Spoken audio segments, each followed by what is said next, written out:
Okay, I'm here today with Steve Peer. He's got a fantastic career in the music business, playing in punk bands, working with bands like Talking Heads, the Sex Pistols, and one of my great passions, Bill Nelson. But we'll come back to that later. Good evening, good afternoon, Steve. Hey, Peter, good to see you. Thanks for having me. Hmm. Where Now, do we begin? I think we begin just after birth, Steve. We'll take we'll take birth as a constant, All assuming right. we all experienced it, even if we can't remember it these days. But tell about your early life and how you became a drummer is what I'm interested. Yeah.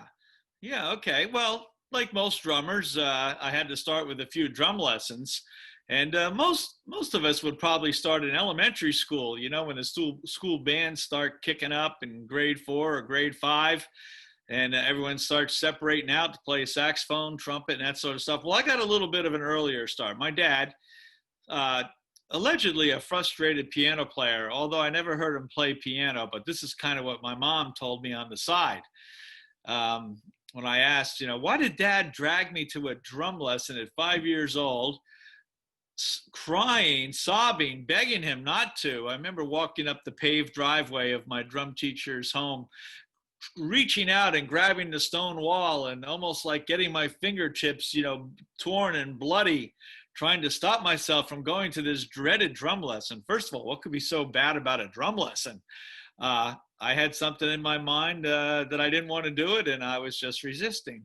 So I got into the drum lesson, and I don't remember if it was the first one or the first 20, but my drum teacher was a chain smoker, coffee drinker, and we were in a little cubby in his basement with a drum set, and I had a little pad. And so I remember the smell of cigarettes and coffee, which kind of was the smell that was like throughout my career, right? So I started very young with the cigarette and coffee smell. And he was very, very nice. His name was Hugh Zuccheri. My dad called him Zook for short, Zuke. Mm. Great guy, because the first thing he showed me, and many drummers will relate to this, we started with the series of rudiments, the first one being the long roll. Very much, very familiar to everybody. It's that crushed roll sounding thing that's like, it's at the beginning of a song, used a lot in symphonic music and that sort of thing. Very familiar sound, marching bands. Well, when you slow that down, that really fundamentally, essentially is left, left, right, right, left, left, right, right. You do that for about 6 months. You're going to end the night crush. Well, give me that. And at 5 years old, instead of saying left, left, right, right, because I probably didn't even know my left from my right, he said, Mama, Papa, Mama, Papa. Well, a big smile came on my face. It was very, very nice of him to kind of, stop my sobbing by showing me the long roll by starting out Mama, Papa. So anyway, first drum lesson, I just kept going and going and going. I kind of liked it. We started going through the rudiments. There's 26 fundamental drum rudiments. Most drummers know what they are. Maybe someday we'll talk about them. And I got pretty gosh darn good, and I was ahead of the curve by the time I was in fourth grade. I mean, geez, I was like a freaking Buddy Rich, So I had to play like simple band music. It was like, oh, come on. I mean, I played along, and it was more social when I was in the band. And then it was like, yeah, music is social. It helps to be good, but it's really a good place to hang out with other people, get out of class for a while, a great sort of thing. So at the same time as school band started, I was getting pretty good. I didn't really have a drum set. Actually, I don't know if you guys have them in the UK or had them in the 60s, but a Sears catalog, a very thick catalog that was mail order. It was actually ahead of its time. It was ahead of Amazon and everything else, but Sears has since gone out of business. But a thick catalog, about 3 inches thick, and that was my first drum pad. And I played on the Sears catalog for ages. And when I finally got a little wooden drum pad, I thought I was really stepping up. Now I know a lot of kids, they start right off with a drum set. Their parents are like, you're going to listen to this Tool album and learn how to play, the Tool stuff or this, that, and the other thing. So kids usually start right out on drum sets now. I have a hard time with students today kind of saying, you could just start on the pad. We're going to work on our hands and our fingers and our wrists and our arms. They usually want to jump, right into a big kit. But anyway, I'm getting ahead of myself. So now Zook, my drum teacher, had a father, and his name was John Zuccari, not Hugh Zuccari, and he had a big orchestra, a 20-piece band. But he took a couple of us kids and he called us the Tijuana Brats, based on a band called the Tijuana Brass. And so we did all these hokey little songs, and we were a cute novelty little act called the Tijuana Brats. I kind of started to step out of that after a couple months, and I started a little band on the side with the same guys, and we called it the Roustabouts. And we were exploring rock and roll as best as you can with a trumpet and a saxophone and a drum set. I mean, we were like morphine before there was morphine. We had sort of a drum and a sax and a freaky kind of trumpet player, but we were doing that as well. So at that age, again, I realized like, we could do our own thing here with the band, and that's kind of great. And then it was battle of the bands after that. I met a couple of guitar players. Everyone's listening to the same stuff. And the late 60s, everyone's listening to Hendrix and Cream and Zeppelin. I mean, only one album came out a week, not 24,000 every day. So everyone is sort of on the same wavelength, and pretty easy to sort of do poor imitations of that sort of stuff.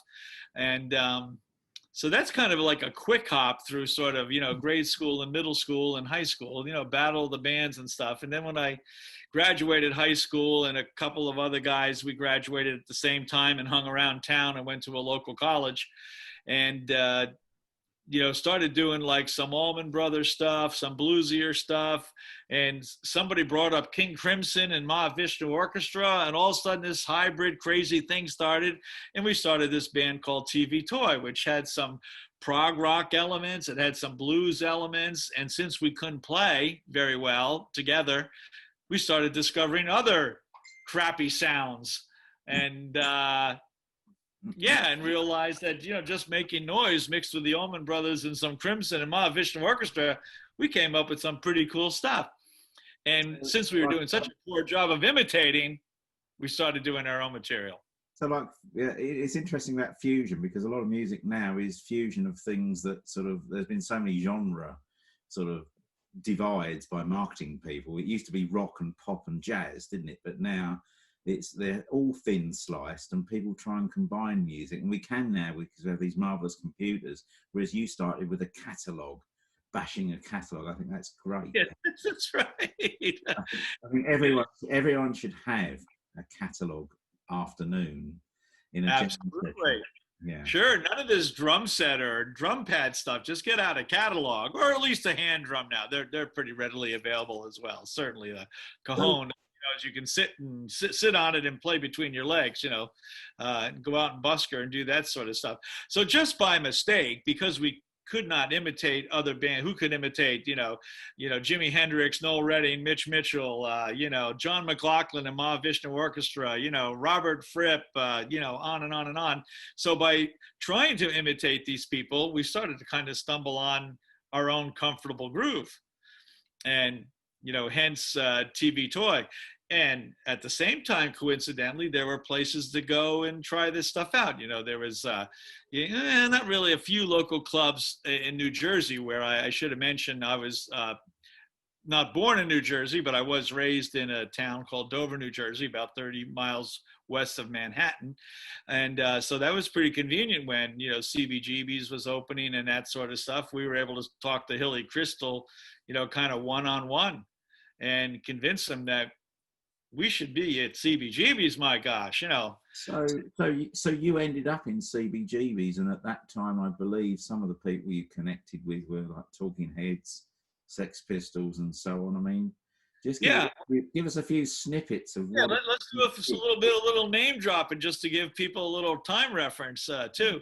So at that time, sure, the Talking Heads were on the scene, and so we got to know them quite well, and did quite a few shows with them. They would of course, they would headline at CBGB's, and we would be able to come in and play with them. And then we were doing pretty well finally in a few hipper clubs in New Jersey, which there weren't many, and we would invite the Heads to play with us and kind of share the bill. So we got pretty chummy, and And, there were bands like the Shirts and, Blondie, who we didn't actually meet, one-on-one, but we were all crossing the same paths. Everybody was sort of meeting up at CBGB's there at 1975, 1976. And, just getting to kind of, know each other and work together on stuff. And it was a great time. It really was. And, you mentioned the Sex Pistols. I mean, we had a little kind of, not a run-in with them directly, but we were playing at Max's Kansas City TV Toy, doing our avant-garde, sort of, punk kind of thing. And our sound guy was, he actually wandered away from the desk, from the mixing board. "What are you doing, Bruce?" And because he saw John walk in. And he went back just to introduce himself to John. And, John was kind of grumbling about how the Sex Pistols had broken up and he was fed up with everything, and Malcolm. And he goes, "Well, hey, what do you think of this band?" He goes, "That band? Oh, God, they're fucking rubbish." And so I took that as kind of a compliment. At least he was listening, or maybe he just thought everything was rubbish. But I'm sure from his perspective, we certainly were rubbish. Let's remember that John Lydon has now gravitated into selling butter in the UK. So, let's get that balance out a little bit, So, perspective here. I'll have to look that up. he's moved on from anarchy to selling butter. So, we all have our problems. Yeah, there we go. So anyway, that was that contact. And so, of course, everybody was trying to get signed. There was another Jersey band that we were very friendly with. We actually all went to the same college, the Feelies. And they were kind of, a little more hip than we were. They were a little bit more avant-garde, a little bit more rock and roll. And we were still kind of 1 foot, pretty heavy into prog rock there. We were still listening to too much King Crimson and Genesis and so forth, as well as trying to be sort of, punk rock in our spirit and in our execution of playing stuff. So there were the Feelies and the Heads, and like I said, the Shirts, and the list could kind of go on, and New York Dolls and all that stuff had kind of gone by a little bit at the Mercer Arts Center. We sort of missed that a tiny bit. And so at this point, I was scrambling to get TV Toy signed on a label. We want to be on a label too. The Feelies signed with Terry Ork Records, ORK, as did the first television single, Little Johnny Jewel.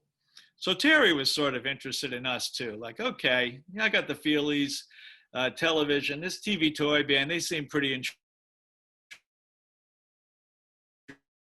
intriguing. Anyway, those records now are kind of pretty collectible if you can get a copy of Little Johnny Jewel or any of the first Feelies single.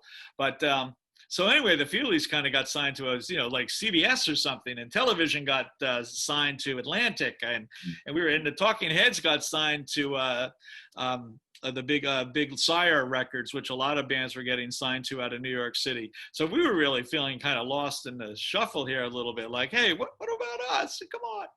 And so I was pretty determined to get the band signed and up and running somewhere.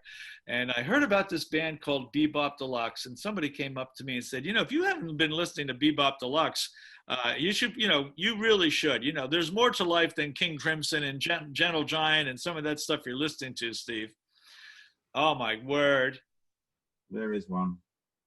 There you go. A Bill Nelson original. This is a Camel American guitar. It's number 99 of 100. Oh, no. Wow. Oh, my gosh. How dare you. I had to have one.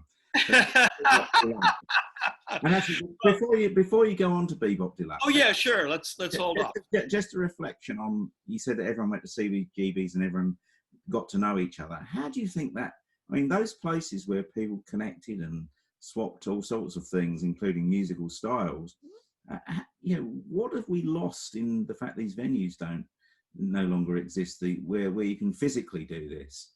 Have we lost anything, or is it just different? Yeah, I think we have. I mean, certainly, that camaraderie and that sort of thing. I mean, I can't say, right now, I mentioned I grew up in New Jersey. I now live, on the coast of Maine, and it's pretty rural. And in many ways, it's I mean, it's a simpler sort of life, and there are little clubs and there are little gatherings of people, and you do have that camaraderie and that sort of stuff. And whether that still takes place in New York City or Boston or Los Angeles, I tend to think not, or even Washington, D.C., that had a, big, sort of a second wave of a punk movement, maybe in the 80s. And I just don't know if that sort of thing's happening. I even see in the state of Maine, playing in a sort of maybe like one of the top 10 bands in the state of Maine, which is insane very much. But the other 9 bands in Maine, I mean, I don't feel we work together, connect. We don't really share gigs with each other. We don't get together and say, hey, let's do a festival together. Or, hey, I made this connection in Los Angeles. Someone's working on a movie and needs some other bands. Everyone's, I can't say they're so desperate or it's so difficult nowadays. You just can't afford to maybe be very generous or very friendly or very accommodating or helpful. Everyone's kind of struggling. And I'm not saying that we weren't struggling a little bit, in the days of the Talking Heads or, Tom Verlaine in television, and everyone was, but yeah, everybody seemed a little bit more in the same wavelength. Probably same in your country with, Manchester or London or where have you. But for me, the difference is that the lack of physical space for musicians to hang out and interact often means that the random chance things don't necessarily occur as well as they did when you were in the same physical location. I'm sure other things do replace them. But anyway, let's just move on to how you... Earlier, just, working in the garden or doing stuff around the house, off camera. It was, I was always kind of dabbling with carpentry stuff and fixing things. And I walked into CBGB's one afternoon to try to get a gig from Hilly. And here's Charlie, the legendary sound man at CBGB's, who they kind of play down a little bit in the CBGB's movie. But everybody knew Charlie. And if you got to know Charlie, you would get to know Hilly, Crystal. So here's Charlie, like, kind of cutting some 2x4s, and I go over before I see Hilly. I go, what's going on? He goes, well, I got to build that new stage. That other one's too small. It's too close to the bathroom. It's gross, blah, blah. I said, really? Well, 5 hours, 6 hours later, we built the second stage at CVGB's. I hung around and helped Charlie, it's the kind of thing. Would that happen today? I don't know. Isn't that the thing that people in all walks of life think they go to a thing, an event, something or other they're going to do, but often the smart move is to be there before and afterwards, because that's where all the networking happens and you can build relationships, because there's no pressure in that. That's right. I often tell people in my professional life, how do you do networking? I said, well, go there early and do something that isn't just the thing, and then stay late. Usually, with a glass of wine, but because the relationship. Right about that. Yeah. And I don't know who told me, and you've heard it too. It's a cliche. You meet the same people on the way up that you meet on the way down, and so I've always made it a point to be, pleasant to people. I mean, I really have. I mean, who doesn't irk you? What sound person at a club doesn't give a shit about this, that, or the other thing, or a lighting person, or the owner treats you like crap? You still act as good as you possibly can. You're going to perhaps stumble into that person some other time, or they might elevate their career to such a point and say, yeah, that guy Steve, I gave him a lot of shit, but he was a pretty good egg, and he's easy to work with, And I've seen that happen a lot, and then I've seen people burn bridges instantly, all the time. They're constantly burning a bridge, with their attitude, their snarky comments or something, or not staying late. No, I'm going home. I'm sick of this bullshit, But like you said, you might have to stay a couple hours after and see what's happening. Maybe talk to the sound guy, Yeah. I think Van Morrison is a legend in terms of burning bridges, but we'll leave that right now and move back right now to Bill Nelson. So how did you find Bill Nelson, or how did he find you, is a good question. Yeah. Well, again, as I was seeing my colleagues, starting to get signed to labels, no matter how small or what have you, and we were putting out our own singles, and presses, and I just thought, well, it's about time that we kind of stepped up to the majors, the labels, major labels. So we had a demo cassette like everybody did. You had those like business cards, and someone had told me about Bebop Deluxe. I don't know how I missed out on Bebop Deluxe, and I latched onto him finally during the Drastic Plastic album. Someone made me sit down and listen to it. And I was like, "Whoa! Now this is some hot stuff. This has got some prog. This has got some edge. This has got some attitude." And I said, "Boy, it's definitely speaking to me." And again, actually, was that Bruce, the sound guy there, who got a load from John at Max's Kansas City, and he goes, "You come out to see them with me." So we went to a show in Long Island and saw them, and I was like, oh my God, this Drastic Plastic tour, the stage is loaded with colored fluorescent lights. What a great idea. This is great. The band is heavy. Oh my gosh, Simon Fox, man, he's laying it down, blah, blah, blah. So he goes, well, they're playing Asbury Park next week. Oh, shit, man, I'm going, and I'm bringing a demo tape, and I'm going to meet that guitar player. He's going to produce TV Toy. We are kindred spirits. There's no question about it.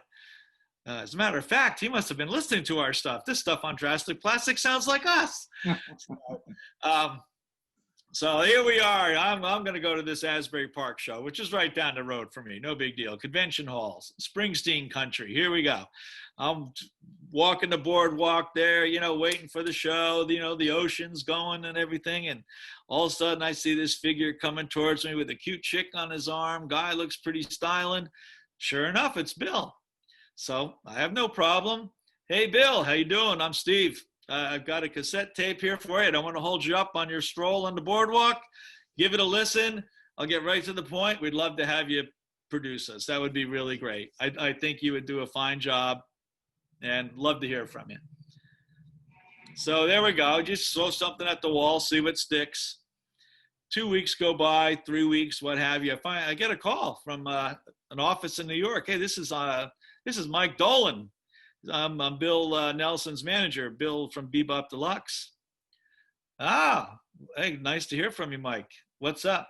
We'd like to have you come in and talk. I'm kind of thinking, why can't we talk on the phone? Why do I have to come in person? What's the big deal?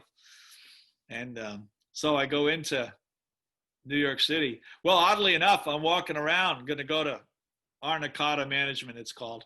I'm walking around New York City. Again, smaller world. I see this little guy in a bomber jacket walking toward me. Shit, that's Iggy Pop.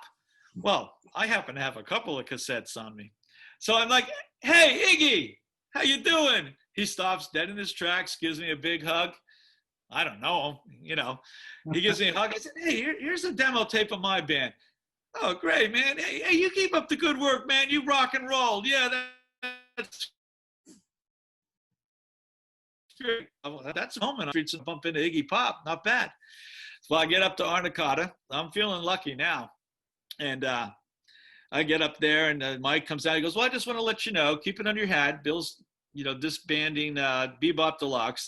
That's the end of that. He started a new band, Red Noise. Yeah, that's a cool name.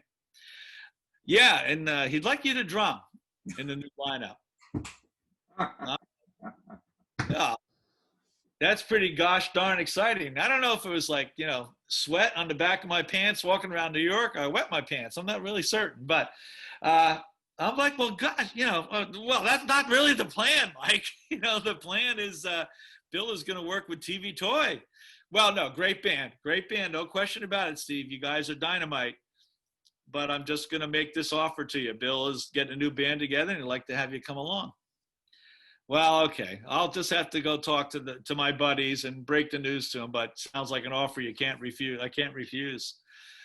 So yeah, of course, I did accept the offer. I proposed to the other guys, 2 guys in TV Toy. I just said, I have a chance to do this. It's short-lived. Bill is going to be doing a rotating sort of thing. Rotating membership of the band, probably be pretty short-lived. I can kind of do some more footwork in the UK, and and off we went, and everyone agreed that might be the thing to do. So I ended up, going over to somewhere in Yorkshire. I don't know where I was. We just got into like a kind of a Grange Hall, a town hall kind of a place. There was Bill, of course, his brother Ian Nelson on sax and keyboards. He had Rick Ford on bass, and he kept Andy Clark from Bebop Deluxe on keyboard as well. And, we all just stood there for a little bit staring at each other and, wondering what to do. And Bill finally's like, let's do a little Red House by Hendrix. Let's do a little blues. That'd be a good icebreaker kind of a thing. So we did. And I was also thinking, hey, can we do Possession or No New Precision off the Drastic Plastic album? That's what I'm ready to do. But I also was ready to do the stuff that's on the Sound on Sound, because Bill did do demos of all those very basic demos, which of course I was listening to, prior to flying to the UK and listening on the plane and all that stuff. So I felt pretty prepared, but he wanted to kind of just do some Red House and just see how the band kind of grooved on some blues. So being a Bill fan, you probably know he's clearly a Hendrix fan and, definitely a blues based guitar player and handpicks all the notes on his solos, but, really well read when it comes to the blues. And so that was that. And that I thought was going along pretty good until I kind of got a little tap on the shoulder from the road manager. Said, well, you're going to go home, Steve. We're all done here. Not really much of an explanation, but Bill's going to take care of the album himself. And, thanks very much for coming over.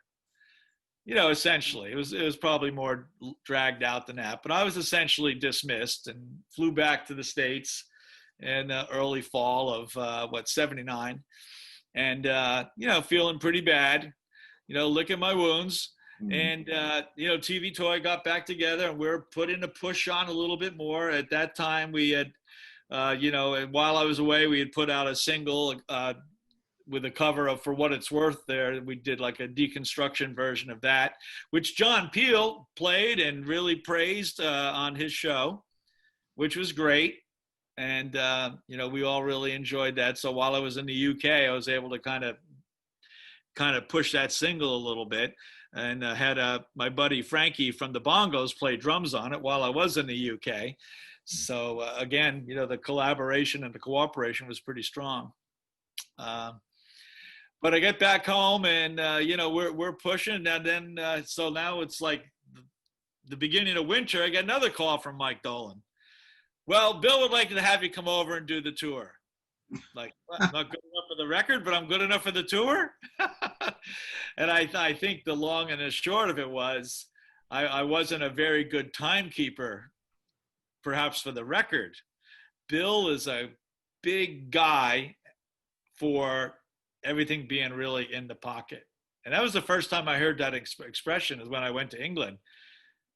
All the guys in Red Noise said that. It's got to be in the pocket, in the pocket, in the pocket. It's kind of a jazz term almost, I think, more like, like in the groove, in the pocket. And I thought, well, I'm in the pocket. Well, then I realized I probably really wasn't. I was probably a little more frenetic than that. You were in someone else's pocket then. Someone else's pocket, not my pocket, not the band pocket. This is the parallel.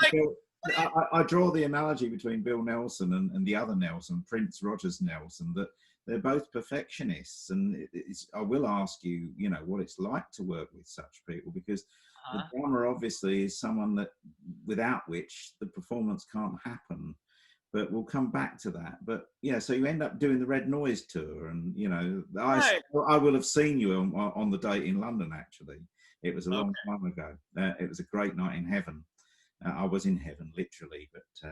But what an unusually tight band Red Noise were, in terms of, they were so far ahead of their time. I think bands like Magazine have borrowed from them. There was a bit of Talking Heads. It was nothing like anything that preceded it, really.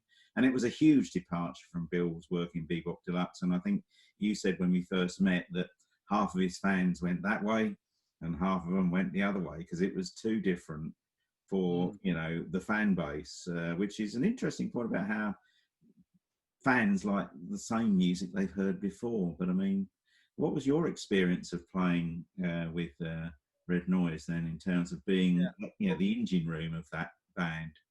Sure. Well, as you well know, Bill is the quintessential gentleman for a starter, Hmm. and an absolute joy to work with. I mean, I wish I could, share some dirt with you as to, what a rotten dude he is and all that. But he's not even close. He couldn't do it if he tried. No, no. Nor does he have other people do his dirty work. I mean, necessarily. But again, I think he was certainly hesitant, although he did not say this to me, but clearly hesitant to have me on the album. Because there could have been problems with something as simple as timing. Steve's going to rush things. Steve's going to slow things down. He's a frenetic drummer, sort of fun live, but in the studio, I think he was hesitant. I'm guessing. And so working with him was great when we got together and we started to work on the live show, because now all of a sudden it was like frenetic rules. We've got the album. The album's in the pocket. The album's kind of steady. And also, if Bill couldn't do something on the record, he had Dave Maddox come in and do some drumming. So between Bill and Dave, they got everything in the pocket. So the live show is something completely different. The live show was like out of control, very tight. But even when I listened to the Sheffield show, which was recorded with the Rolling Stones mobile unit and John Leckie at the helm, every song is rushed. I mean, it's like, woo, I don't want to keep using the word frenetic, but every song is rushed and fast and slams into the next one. And it's just boom, boom, boom, like would take any thrash punk band on. No question about it. I mean, we could wipe them up. And so it was like, okay, the album's a little kind of subdued, but the live show is like completely out of control, no question about it, and going at 100 miles an hour or 1,000 miles an hour. And when I look back at that too, it's like a 38-minute concert. Thank goodness for the opening act, Fingerprints. Otherwise it would have been like the world's shortest concert night ever. But, maybe that's just the way it shows. I was always wondering, why is the concert only 38 minutes or maybe 42 if Bill speaks for a few seconds in between one or two of the songs. So it was a fast night. And if you're going to work with a perfectionist, one of the difficulties, I suspect, which I doubt you ever said because Bill was such a gentleman, is having to wear a communist-style jacket while you're drumming. And pants, all made of wool. I mean, really, oh my goodness. It wasn't even like theatrical material, like a rayon or something, that like, looks heavy. It was heavy. I mean, it was like a winter jacket and winter pants. There's, like you said, a communist sort of looking or, Swedish ski team or something, but yeah, that was wild. That was wild. I forgot about the uniform, which I still have in the closet here, and my daughters get quite a laugh on it when I take it out and hold it up, but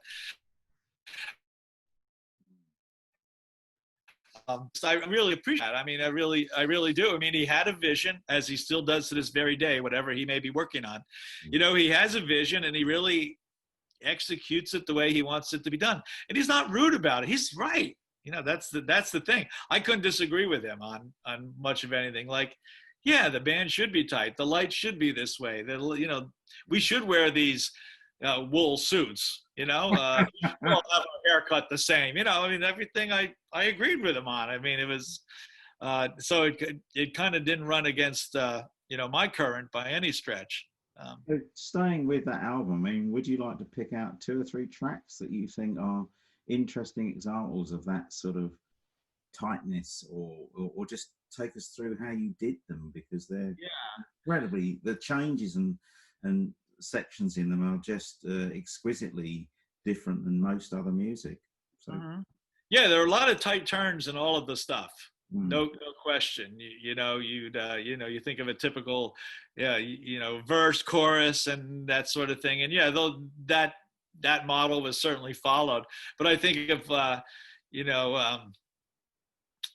even the opening song, Don't Touch Me, I'm Electric, oh my gosh, it's not as if, you could warm up to that song. I mean, bang, that's what you started with, ba-da-da-da-da, woo, ba-da-da-da, that woo, lots of times, like, this might be the 3rd or 4th song, you finally you finally got your groove on and you're going to hit it. No, you hit it right from the get-go. And then that's like followed by like stop, go, stop, the same sort of, manic energy and, took a lot of physical grit to do. So I always liked, starting out with Don't Touch Me, I'm Electric. I think it's great. And then I remember sort of, like the fourth or fifth song would be Furniture Music. And that one actually seems slow to me. Like, this is the ballad. Like, Away the Heaven or something. Like, this is when John Bonham could like walk off and have a smoke, even though it was still pretty energetic. I could imagine the record company saying, what have you got for us, Bill? Well, I've got the ballad. It's called Furniture Music, and they're sort of thinking, well, can't you call it "I Love You, Darling" or something? But yeah, right. It's just fun. Music. That was the only one that was like maybe mildly slow, and that wasn't even slow. So it is funny. And then I think about like was the Art Empire Industry. And so they did the song on the record, and when I started to get kind of comfortable and I was kind of welcomed back into the live band, and I was feeling like I could say something again, it was like I kind of raised my hand. Hey, how about an Art Empire Industry? We do like a little Ramones thing, like Art Empire Industry, Art Empire. And Bill was like, that's a great idea. I wish I did that on the record. Well, let's do it live. So it's not on the record. It's we don't do that Art Empire Industry kind of chant. It's like gabba gabba, hey, hey, hey, gabba gabba, hey, And so that's. Well, I mean, I know that Bill, he does care about his audiences a great deal because he cares about so many things. But the one thing I don't think he really cares about is what we have to listen to. That's it. We are there like laboratory animals for him to experiment. Which is good because we've all agreed to be part of the clinical trial. But, he is a proper artist in that respect, rather than trying to, if the record company had tried to persuade him to call Furniture Music Love Sexy, I don't suppose they'd have succeeded. But no. There we go. He's definitely really, set in his ways in a good way, and it's having the vision. I mean, you have visions of stuff. Clearly, you're a super creative person. You've got vision, but you probably can be sort of shifted and molded and manipulated a little bit to make things work. I have visions. I mean, I just sidetracking here. What did I do yesterday on a Sunday here in the coast of Maine? I've been having this vision. I've been working on storyboards and everything in Maine. This year, 2020, was the 200th anniversary of Maine, which was a big flop because we had to cancel every celebration, every show, everything, just all fell flat. Apparently in 2021, everything's going to be resurrected. But I wrote a song, Maine 2020, a parody, very goofy, very nutty, very fun. You'll see it. And I filmed it all yesterday. But I'm like, I really don't have much to do this. I'm kind of hitting the little button, playing the parts so people can lip sync it. And I'm working with kids that are 23, 24, 25 years old. They basically just took right over. And I was good with that. I was okay with that. Now, would Bill say, I've got this band of red noise lunatics here. Would he let us take over? Absolutely not. I mean, I'll kind of go with the flow on stuff, and I always have and always will. As long as my vision is somewhere in the mix, I'll defer to others in exchange for enthusiasm.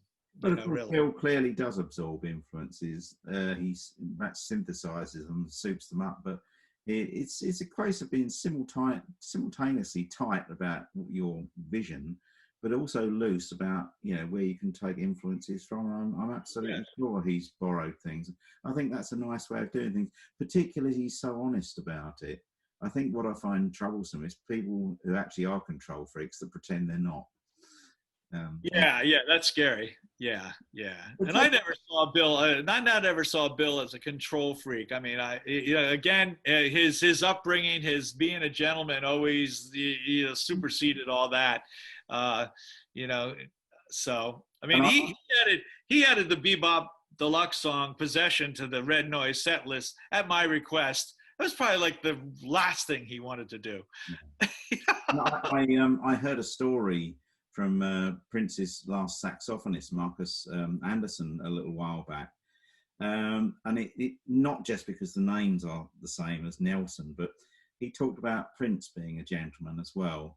He said that, for someone that gets to that level of fame, it's really easy just to forget everything that's around you. And he said that he was at Paisley Park one time, and there was this woman who was disabled, and Prince took out time to help her down the stairs. So he never kind of, little things like that just are the hallmark of someone that makes them an artist rather than an asshole. Yeah, yeah. There you go. That's right. Yeah, no, those are great moments. Reminds me of one. There's an author now, Tony Fletcher. Has written books about the Clash, the Smiths, REM. On and on. So when he was 13 and I was 23, and we were at the Brixton Academy, which at the time was a rundown, abandoned theater where bands would rehearse live shows. We were rehearsing our Red Noise, 35-minute concert, dress rehearsing it, ba-boom, ba-boom, ba-boom, ba-boom, over and over and over, doing a set. And so we're up on the stages, water dripping. We got buckets collecting water. We've got these big gas heaters trying to keep the stage warm. We're trying to do the light, the light rehearsal, rehearsal of the lights and so forth. And I see this little silhouette in the back, like, okay, some kid wandered in. Who wouldn't? I would. If I lived in a neighborhood and I heard rock and roll in an old theater, I'd go. So we take a little break just real quick, and I run back. I'm like, wait, man, what's up? Oh, my name is Tony. I have an interview with Bill. Oh, yeah, really? Yeah, it was supposed to be like an hour ago and everything. I said, well, let me find Bill, And so I find Bill and I get him connected. And Bill is so accommodating. He sits down with Tony. Well, apparently the management company never told Bill, and it was a big screw up. And this little kid had a magazine called Jammin'. I don't know if you ever saw it growing up in the UK. And it basically, based on the Jam, like a Jam fanzine, but he did other things. So he did this great interview with Bill, and Bill, sort of maybe not as fantastic as Prince addressing the handicapped woman, but Bill just stopped everything and sat down with Tony for an hour and went through the whole thing in a freezing little theater, and nice write-up. And when I talked to Tony today, how many years later, he'll say, God, I can't believe that, Bill did that for me. That was really nice. I said, yeah, that's just his nature. Instead of saying, oh, piss off, you little runt. We're rehearsing here, Yeah. So it is that difference between I know that you went on from there to help Bill demo the album that became his first solo album. But of course, because he's so impatient never to repeat himself, he went off in another direction then, didn't he, as well? So yeah, when he was working on the second Red Noise album that never happened, we were working on some of those tracks, Disposable, Ideal Homes. They were still sort of that dystopic sort of Red Noise, frantic sounding, dark sounding sort of material. And it was really going in that right direction. Still pretty guitar heavy.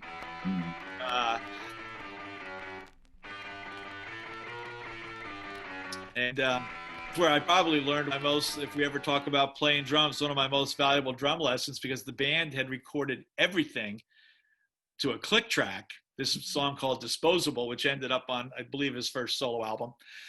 And then I had to kind of come in and put in real drums. Oh boy, was that tough.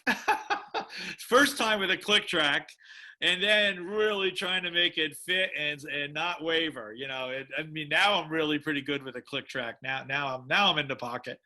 It's taken a while. I'm not afraid of them anymore, but I was terrified of them. And that was a long night with Bill and John Leckie in the Rack Studios somewhere in London, RAK Studios, and I could just look through the glass and I could just see Bill was just containing himself, but I don't know if this guy's gonna make it. He cannot play to a click track.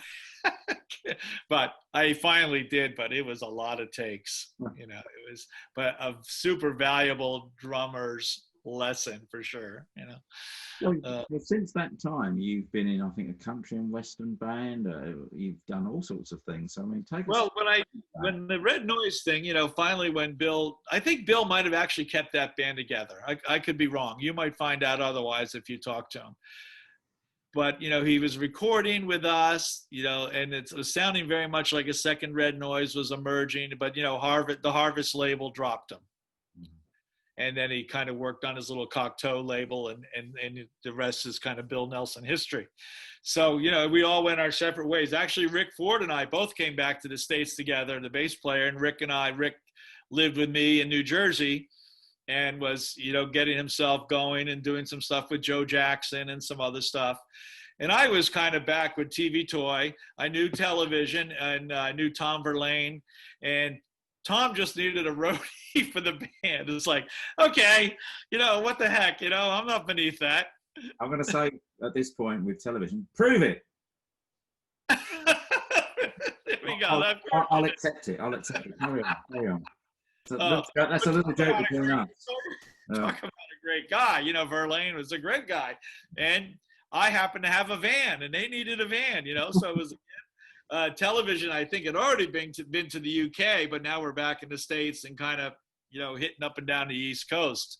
So this is the thing. What is the most important musical instrument? The answer is a van. Oh, of course. Here we go. Right. It wasn't anything to do with my knowledge of a drum set or music or anything. Steve's got a van. You have to get through the music as well, of course, but van is the killer. So, well, Verlaine was fascinated with the whole Nelson thing. I mean, he loved Bill. So that was, I think I might have written that to a letter to Bill that, you know, you do have a fan over here who's a great guitar player as well and holds you in very high regard. So anyway, I did that for a while. I was still trying to push the, you know, TV Toy. And then, you know, now we're in the early 80s, and I'm getting a little tired of this grind. There's no question about it. And I'm thinking, I got to get out of this New Jersey here too. I'm like really in a rut. Something's got to give, and things are slowing down. Like we had talked about the early days at CB's and Max's or the Mercer Art Center, or whatever you want to look at as the Mud Club in New York City. Those days were kind of fading out. So the whole fun feeling was sort of fading. You know, I'm probably a whole 23 years old. I was feeling like I was aging out of the scene, you know. And anyway, ended up in the most remote town possible on the East Coast, easternmost town in the United States of America, called Lubec, Maine, Lubec. And almost picked it out by throwing a dart on a map. It was almost like that careless.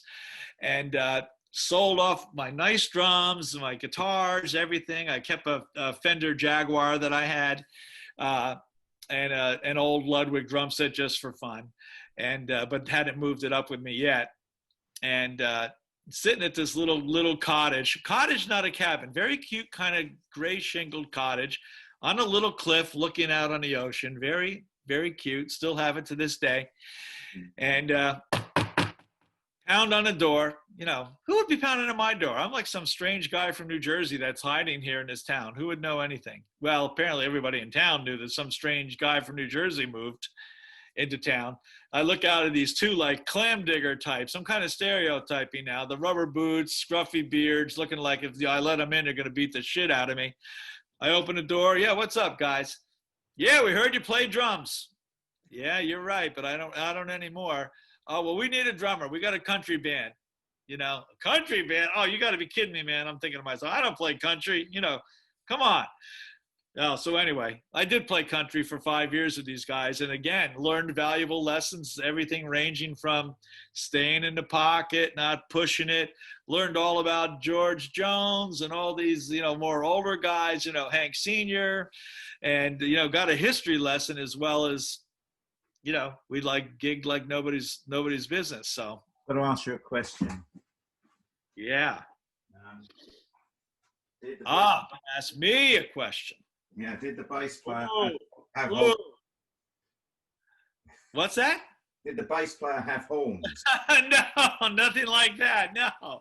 I was just still kind of Googling at that, like, woohoo. No. That's a guitar right there. That's their horns. Oh, that's great. But anyway, so I got my real taste. I mean, of course, I was familiar with country music. I mean, my gosh, but you know, that I never thought in a million years I'd be playing it. And we did for 5 years, and I recorded a lot of the stuff too, because I was like, this is kind of intriguing. These guys are like absolutely nowhere. Where could they possibly have gotten these skills in their velvet voices and the harmonies? It's like, how could this be happening, you know? But I realized now after living close to maritime Canada too, where not to be insulting, but there just wasn't a lot of television in the 60s and stuff. So people played music. Right. People learned to play fiddle. They learned to sing. They harmonized. They sat around. They did stuff. And I was just sort of listening to like real pure, down home kind of music, and it was pretty refreshing. I called it cowpunk, because I was trying to put my little kind of mark on it. I was trying to rationalize. I'm playing cowpunk. That's what I'm doing. uh, and then after that, I kind of moved out of that town, although I still have the little cottage there. I just kind of backtracked to something a little bit more civilized, so to speak, that had stores, and you have to drive like, miles and miles and miles to a movie or something like that. And then just started as kind of a series of cover bands just to sort of stay in shape and just still play drums. And I started to realize there were a lot of pockets of musicians, like I alluded to earlier. And I thought, you know what, I could probably create a scene here. I could probably create a scene just like New York City in this little town of Ellsworth, Maine. There's enough people around. And I started to do little compilations, CDs at the time were, a popular, popular mode there.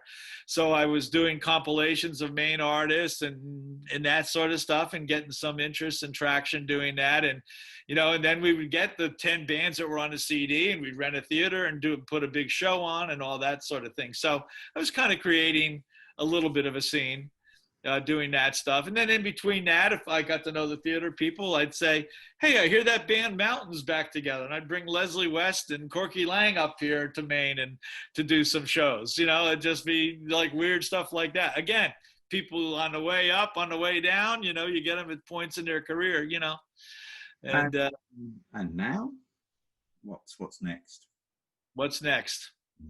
What's next? Well, I had, like I was talking about earlier, I had to have a band that's, pretty busy, pretty popular, with 2 albums to its credit, the Crown Vics, kind of a rockabilly inspired band. Although it's kind of, I've given it my little twist on it, and, taken a little bit beyond rockabilly. Now with this sort of shutdown on everything, we're sort of out of business, so to speak, and not doing much. So I did get sort of interested in going back to my college training of filmmaking, and I've been just dabbling in doing videos and stuff like that of some of our songs. And like I mentioned, that Maine 2020, just doing sort of a bombastic sort of video that should be out any time now. So where can we get the Crown Vics, and can we get hold of TV? Yeah, TV toy stuff.